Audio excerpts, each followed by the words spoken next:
dollar, he paid it.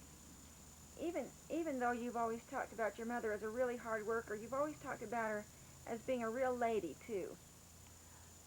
Oh, Mother, well, Was she quite a refined person, even though she only got well, 3 years Mother of was school? president of the Relief Society. She was a very church worker, not so much for civic stuff, but she was president of the Relief Society. She sewed for the dead, and she would love to have been more socially inclined because she did enjoy people. But with a big family, and there's always somebody living with us, so we set a big table 3 times a day, she didn't have a lot of chance to be, oh, really dress well and be sophisticated. She's just a good woman. I don't think, even to this day, the people that remember her think of her being next to the angels. Hmm. And I learned to love Harold's parents too. They don't measure up to my mother, but so let's take a break. What kind of values do you think that you learned from her? For my mother, Uh-huh. oh, my values from her, Uh-huh. I guess, was my love for the gospel mainly. And she used to talk to us and tell us stories about Book of Mormon stories and Bible stories. And the values I learned from her was to try hard to get an education. She was great on having us all go to school and learn. And when she couldn't hardly afford it, she would buy um, encyclopedias and books that we could learn from. She was great on that. And she always wanted us to look nice. I remember the pretty little dresses she made for me were so pretty, and even though one time the dog caught one and tore it, she felt so bad because they were, the values for her was honesty and hard work and the love of the love for the gospel. Now, wasn't your grandma Runquist Jensen, wasn't she from kind of a, her father was sort of a royal-blooded Englishman, wasn't he? Well, I could tell you what I've heard. See, I never knew my grandfather Runquist. She died, or my grandmother, she died before I was born. And all I know about her is what I've heard. And on the tape that Dad made, I'm sure at the last, I believe it ran out before he said it, but he said on that tape, he said Tia's mother was a fine person, and he thought a great deal of her, and that's saying a lot for a mother-in-law. But he really, she used to, in Eastdale, they said that she always had something for the young people. They could come there and have a good time. Sometimes she'd only have cornstarch or potato starch pudding with a little sugar and milk on it. But they loved to go there because she just seemed to have a personality that was drawing, and they just loved to go there. And Now, she spoke both English and Danish, didn't she? I don't know, she died before I was born. What are some of the things you've been told about her? About my grandmother? Uh-huh. Well, some of the things that I've been told about her was where she lived, and her sisters would send her they would send her clothing from Utah that were pretty, because when Grandpa would go to Utah, he would come back with bolts of mountain flannel and stuff, all alike, for both the women and all their children. The kids had to be looked alike. And so her folks would send her pretty dresses and pretty clothes, and in the pockets, they would bury little packages of tea, because they were, well, they were part English, and they loved their tea. And Grandpa was very, oh, what? Strict? When it come to the word of wisdom, he was very staunch on it. And he didn't like that idea of her getting tea. But she was sick for so long, and they would send little packages of tea and some pretty clothes. And I do remember that. I don't remember a whole lot about her except that she was sick, and Dad would say, well, she was sure a good woman. Seems like you told me that her father was English, and her mother had gone to work in England, and he was the son of a... All right. Now, well, the Runquist is a Swedish name, but her father was English, and her mother was Swedish, and she had gone to work on this English estate as a maid. And all I've heard from her was what a sweet little woman she was. And so one of the son from this English estate that were wealthy, royal people, he fell in love with the maid and married her. And so the English family were so put out about it that they just disinherited him and told him to get out, just like join a church, I guess, or something. And so they went into Sweden. And I have a letter in there written by Dorothea Fox's sister, Louise, in there. And in that she tells us about a little more of a history. And she said, my grandfather didn't have any trade. Her name was Golda Fox. She was Dorothea Fox's daughter. And she said, my grandfather didn't have a trade. He'd grown up on a ranch where they did fox hunting and really didn't have to learn any skills. And so when he went into, they went into Sweden, and that's where most of the children were born, later to Denmark, but he had a hard time making a living for him. But he finally learned to be a blacksmith. And then after he died, the family, because of the sister, they moved to America, and they joined the church when they were over there. And that's how Dorothea Fox got to come to America. She come with some the Rio Grande. And they settled in Manassas, Las Ritas, and here, mostly Manassas after they left Eastdale. And Grandpa Jensen was made bishop.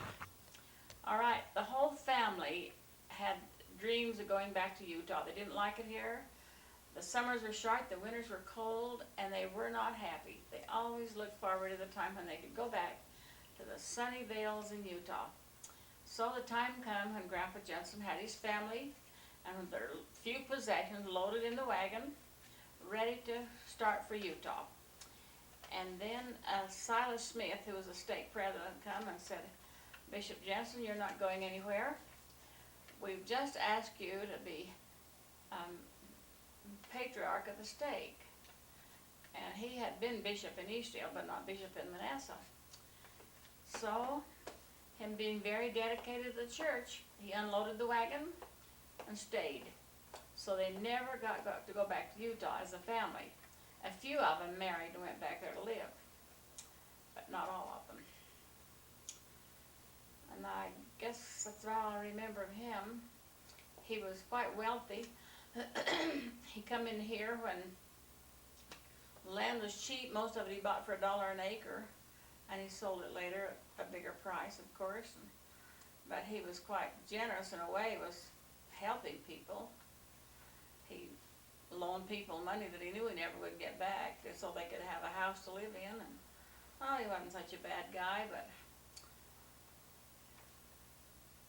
then Grandpa Nielsen, he was a good man, always poor. He was converted to the church in Denmark, and he would go down and listen to the missionaries talking at cottage meetings. And so his father told him if he went back to listen to any more Mormon meetings, he could have to get out. So he left and went down to the shipyards and worked until he saved enough money to come to America. When he got to the United States, he bought him a good pair of shoes. He'd never worn anything but wooden shoes, so that he could look like the best of them when he got to Salt Lake. But he had to walk most of the way behind a horse and a wagon. By the time he got to Salt Lake, his feet had spread and so sore he never did get to wear those shoes. Did he come in a wagon or a handcart? Well, he was coming in a wagon later. He did not come with the main group of Mormons that come across the plains. He come in a wagon later. When did he get to Salt Lake? Do you have any idea? How did he? When? What years? I don't remember what year. He went back to Denmark and filled a mission, and married, or brought rather, the girl that he later married. And my grandmother was only 11 years old, and she come with them. He brought back, as he come back, he brought his mother and sister and a brother, and Christine, I believe her name was Winter, I'm not sure. She was his first wife. They were married after they got here. and they brought Karen Hansen with them. And when we looked in the records of immigrants and well, I guess the passage on the boat, we found her as a child with the Nielsen family. And then later, when she was about 19, he married her, a second wife. That's my grandmother. I see. And I don't know much about her. She was a little woman, very blonde. And I used to go down and stay with him once in a while. I was about 9 years old. And help them pick apples, because they had apples. They lived in Sanford then. And I don't remember it all when in Eastdale because I was too young. But I'm not going to go on and on and on with my genealogy. What are some of the personal traits of your Grandpa Nielsen that you remembered and loved? Well, I remember his personal traits. He never did learn to speak English very well. He spoke Danish, but he was very religious, very devoted, and he was crippled and he couldn't walk even on crutches for 13 years. He was in a chair, not even a wheelchair, just confined to a chair. And Aunt Sadie stayed and took care of him as long as he lived. She didn't marry until after he died, or about then, and she took care of him, and he had to even be fed, but he used to sit by the hour and read the Book of Mormon. He'd have it on a music stand because he got so rheumatic that his fingers were so stiff. He just couldn't write, but he could sit and read that Book of Mormon and then turn the pages with his hands, even though they were quite stiff and sore. And I'm sure it was very tedious because, and it was written in English, and he still went off into Danish every once in a while when he would get a little aggravated at the children or something. That's about all I remember of him. I remember Joe Thomas took care of his estate after he died, what little estate he had. And Joe said that Andrew Spendrup Nielsen was the fairest man that he had ever dealt with. He had taken care of him, even in a few legal things, like when he got John's insurance, why, he mentioned that he was the fairest man he'd ever worked for. And I always thought of him as being a good person, because he didn't have very much. He was always quite poor. But every Christmas, he always had something for all the grandchildren, even though it was very, very small. Maybe some new pencils with their name on it or something like that. And so I always think of him as being a very humble religious man. And I didn't know him when he was younger, of course. So that's about all I can say about the ancestors. Now, he was tall, with dark hair. Yes, he was a large built, dark curly hair. His picture is, and as I remember him, he had gray hair, but his picture at the time they were married, he had dark hair, real, very, very curly. And he was just a large Danishman, that's all. I don't know how tall, but he seemed really tall to me. And most of the the Nielsen kids were tall. Dad took more after his mother. He was small. And I think Aunt Ruby King was rather small too, more like his mother, or their mother. But then Ray and Roy and Annie Cooper and Nora, they were all quite tall people, exceptionally tall for them at that time. And their children were nearly always quite tall too, but Dad was small and Grandma Nielsen was a little woman. Now this is Grandpa Jensen. Yes, he had lots of money, but he believed in every child learning to work. And he sent every son on a mission from two families, and Aunt Esther on a mission. But he believed in them working for what they got. And Nothing so wrong with that. he was a different character. He loved the church, and at one time he gave $100,000 to the church. So those were in the days when $100,000 was a lot lots of money. And he made lots of money in Utah because he bought stocks in the sugar industry. And then the stocks began to go up, and so that's where he got most of it. And then land, He was quite a businessman. Now you had an uncle, Uncle Israel, who was killed on his mission. Yeah, I could tell you all that, but it takes lots of time. He filled a mission in Little Rock, Arkansas, and they don't know just what happened to him, but his companion said that one night he just stepped outside and said he's going to get a little fresh air, and said in a little while he didn't come in. He went out to look for him, and he never could find him. So he called the police, and it was quite a while before they found him. And when they did find him, they found him in the Little Rock River and drowned. And according to the Deseret News, I have a copy of that, they said he must have been hit with a very blunt object, possibly a sandbag, because he was sent home and one side of his face was pretty well hit. And Bruised. they said even though he'd been thrown in the river, his testament was the one thing that was just as readable as it was when he was teaching, I guess. What are you talking, like his New Testament, his Well, Bible? the Deseret News says the testament.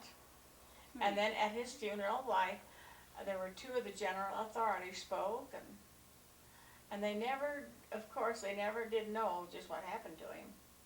But according to the Deseret News, and that is all we have, that and what his companion had said about him. So, I said, August 3rd. It's been a few days since we worked on the tape. We just took a little bit before this. But earlier, when we worked on it, you were talking about, how you graduated from high school, but you didn't go beyond high school. That only leaves us 60 years to catch up. okay. Well, I don't know, when I went to high school, we lived at the ranch and I went to Romeo Church. And I had actually learned to play the organ and the piano well enough so I could play with the right hand, and I played for most of the singing there, which wasn't very good, but I did play. And then I played after I taught school, of course, I played for my kids' programs. But Just taught yourself, huh? after I graduated, in the summer, I went down to McIntyre Ranch where I cooked for the men who were shearing sheep and lambing. And Grace and Ray Nielsen were living down there too. They were milking a bunch of cows and so forth. And Harold Thomas came down there to see Grace. And that was my first date. He asked me to go to a dance with him that weekend, and I did. Was not your first date in your whole life, though. No, that was my first date with Harold Thomas. I see. Oh, when I lived at the ranch, I used to go with Roy Phillips and Harold Winters I didn't go steady with Harold then for 3 years, but I did go with him off and on. Daddy didn't really like to dance too well, did he? What? Did Dad like to dance very much? He did love square dances, but he didn't like any other kind, I tell you. He never really did care for dances, but he did like to square dance. And I did go with him then off and on for 3 years before we were married. And in the meantime, I taught school in Las Masitas. I took a teacher's exam, and if you passed a certain average, then you got a certificate, either 1 year or 2 year, depending on how high your average was. So I taught up there 2 years, and then I took another teacher's exam. That's all. It was sent out by the state of Colorado, by the education department. And then I got another certificate that was good for 3 years. And if you taught 3 years successfully, with the recommendation of your county superintendent, it became a life certificate. So I didn't go to college then until later to graduate. But anyway, I went to Masitas to teach school when I was 18, and I went to Alamosa Summer School because the school board required that we have Carrie's some climbing up normal on my training. lap. We're getting kind of wild photography here. Okay, let's try it again. So that's the first time I'd been in Alamosa, when I went up there to go to normal school that summer. Before you taught at Las Masitas? Just before I taught, and I was 18 then. I was 18 in April, and then I began teaching in Las Masitas that September. and I surely wasn't much of a teacher probably, but the kids did learn to read, and I taught there 2 years. Did most of the kids come to school speaking Spanish or English? Well, they were all speaking Spanish. None of them spoke English, but the school board did not want a Spanish-speaking teacher because they wanted their children to learn to speak English. And they felt like if they got a Spanish-speaking teacher, then they would never learn English. So they did learn English, and I guess they even learned to read. At least I got some good with the Catholic Church with the kids. But the thing that was interesting now, when teachers demand so much and threaten to go on strike over wages and conditions and everything else, and well, we didn't complain about the janitor because we were the janitor. And you didn't complain about frozen pipes because you just had a bucket of water sitting on a high bench, and the teacher and all the kids drank out of it, out of the same dipper. Nobody got sick. And you didn't complain about your room not being just right because you were the janitor. You swept the floor, you made the fire, and you'd have some of the kids the bigger kids carry a bucket of coal from the basement, and then you'd stoke up the fire. But it snowed up there, and the snow was deep, but I loved it. And one of the times I wanted to come home so bad because it was a dance that night, but I had no way home, so I rode to Aunt Anita with Wanda Wismuth, and then I walked from Aunt Anita to Manassas to go to that dance. In the winter time? Yeah, always along the spring.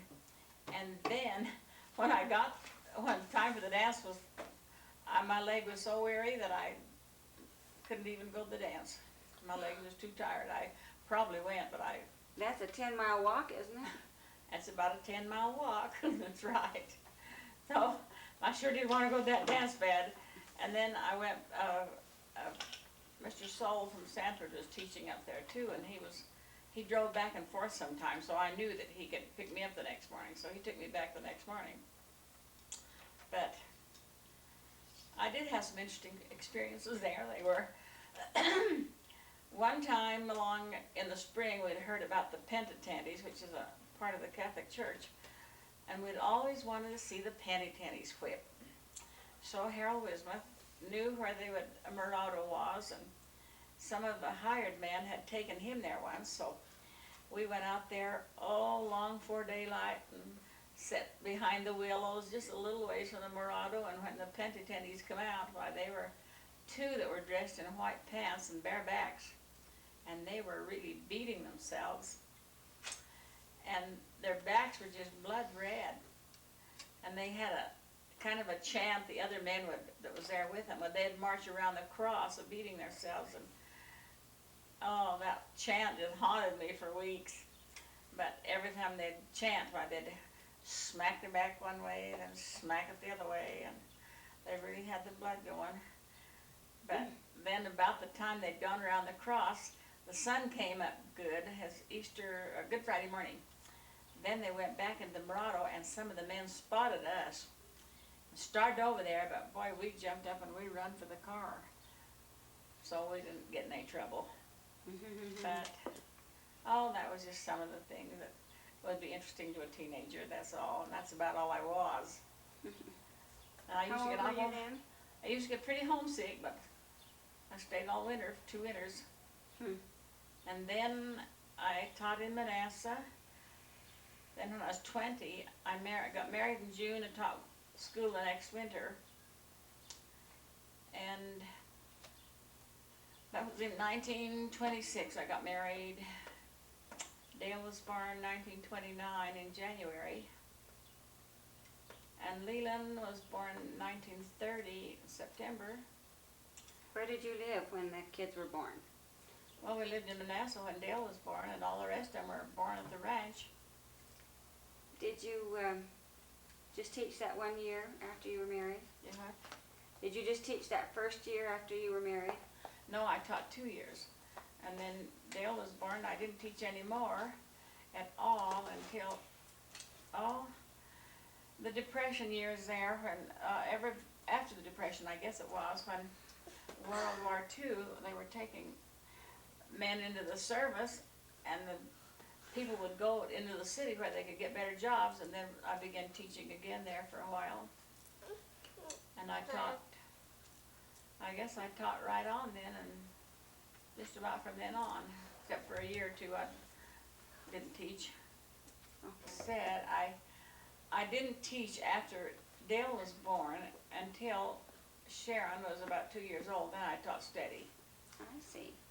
But during the Depression, teachers were only getting about $25 a month. But and they were having a hard time getting teachers. So the president of the school board come out one day and asked me if I would teach that one winter. And I had 2 little boys, Dale and Leland. And he said they would give me $75 a month, which was big pay. Well, come to find out later, the school board president was also president of the bank. And we had gotten in debt at the bank quite deeply. And so as soon as I began to get my first month's wages, why, they come and garnished my wages. So we agreed to pay them $50 a month on our debt out of my wages, rather than to have them garnish them. And then Harold's mother come out and stayed at the ranch all winter long, slept on a little cot, and took care of the 2 little boys. Whoops. while I taught school. And bless her heart, I know that was quite a sacrifice to her, but she did anyway. Then I did not teach anymore until Sharon was 2 years old. Then I went back to teaching. And I taught 31 years altogether. I taught Lahara 20 some. And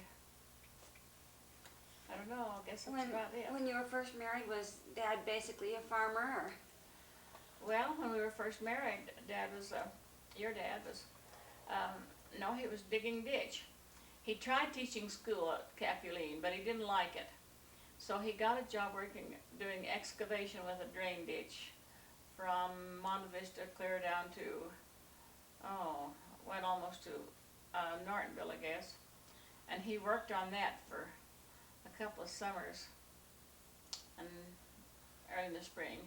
That's when you were first married? That's when I first married. He stayed in Monte Vista, and I stayed either at home or at Thomas's till we had a house. And then he worked for public service, and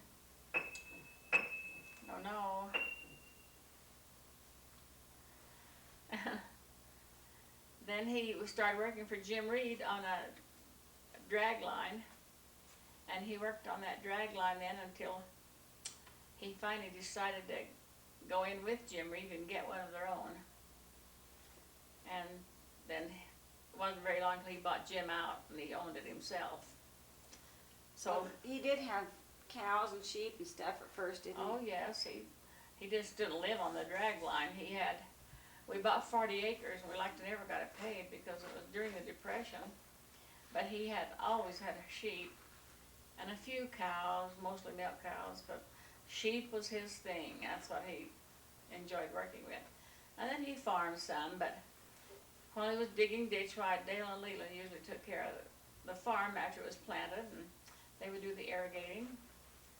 Well, it seemed like that was the first really good money that we enjoyed, was from dragline work, because the farm didn't really pay much, and it took about all we got off of that to just keep up with the water and taxes and so on. I don't know what else you want, dear. Now, when you had each of your children, did you just have them at home? Well, they were all born at home, and they all had a different doctor, because it seemed like doctors would come and go in Antonito, and Dr. Hurley wasn't Antonito, but he moved to Alamosa. Then there would be a current doctor come in and stay for a while, but the children were all born at home. Did you have a doctor for each one of them? Oh, sure, I had a doctor for each one of them. Dr. Van Fredenberg for Dale, and Dr. Hurley for Leland, and Dr. Brian for Mary, and Dr. Blizzard for Dorothea, and Dr. Mead for you, I guess. That's your birth history, I suppose. But I should say here, let me add some of my spiritual experiences. We lived at the ranch, and we didn't have a car a lot of the time, so we had to depend upon the priesthood a great many times when the children got sick. Dale had a broken collarbone. We didn't know much about it, so he never was cared for properly. Sharon had Leland had a broken arm, and Harold put splints on it, and it's still crooked, but it healed. But he never saw a doctor. No. And then Dorothea had pneumonia when she was 2 years old, and oh, it was really bad. But we didn't get a doctor. Marla Swafford was a kind of a home nurse, and I got her to come out, and she rolled that kid in half-fried onions and put mustard plasters on her, and she survived, but she was so weak when she got over it that it took her a while to recover. And she didn't have any medication at all. No. We didn't have her at the doctor at all. Then when Dale was 18 months old, I guess, he had a ruptured appendix. Of course, we didn't even have a car, but Dr. Hurley was just moving to Alamosa. So we took him, Dr. Hurley, and he said this child's got to have an operation immediately. Just a second. I didn't Appendicitis? know. What? You say Dale had acute appendicitis? Oh, yes. So we took him to Alamosa to the hospital, and they operated on him. It was ruptured. So he just lay between life and death for about 17 days. They didn't operate very often then, did they? Well, they operated, but they lost about every patient they operated on. He was about the first success they'd had. And anyway, the elders were called in to administer to him. And I know when the elders come to administer to him, my Dr. Hurley was in the hall, and he said, well, the nurse wasn't going to let him in. Dr. Hurley said, oh, that kid's not going to live anyway, so it won't hurt anything. But he was definitely some better the next morning and continued to get better. And then it seemed like Mary had earache an awful lot. Sharon got pneumonia every now and then, but she had kind of a rough time. One time her dad went to Laharon in the wintertime, and she wanted to go with him, and he didn't let her go, so he went north, and she took out after him in the snow, and a neighbor, Leif Cantu, come bringing her back, and she was so cold. She was awful cold. Was it snowing? And then she got sick. Then another time when she was just about the size of Carrie, just about that big, the canal down there was full of water, just like the river, just clear full. And she and Mary were walking across the footbridge, and when they were walking across this footbridge, Sharon slipped and fell in the canal. She washed right down that deep water in that canal till she came to a fence. And then she caught on the fence and got out all by herself. And she could have drowned if she hadn't have caught onto that fence. You know that? Did it just catch my clothing, or did I grab a hold of it? Oh, she got a hold of the fence, and then she pulled herself out. Here she come across the road, and she was just wet all over. And then, even before that, when she was a tiny little baby, Leland was holding her in his arms, and Grandpa was over there